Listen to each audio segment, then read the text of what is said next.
Halo, cek. Lagar pak sisin, lagar pak di pai ba pen apa yang di sulok, so ba pelat tat ru ya ka lintia jong ki kali.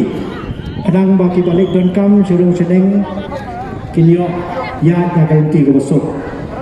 Sisin lagar pak di volunteer jong ba parti mungkin surah menyerap pen pedang ya ka jeng jong di pai ba ki bawan chani ke jelang. Kadang bakal tiap jadi kali kita hamsuk banyak.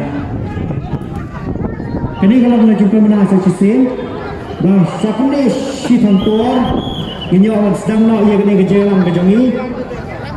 Tekuntalah kerpat jadi kinong kursan, kirorong ba, kilong pa, kilong kumi, kikon samla, kibawan sini jama, bakin semua banyak wanok, banyak yang hijaka, kibakam kelut. Kadang penjual selawi ini kejelang kejongi, bahan apa juga por ini tempat bagi minum yang tan, apa dan juga surat, ingin pelat tempat yang kelentia jengki kali.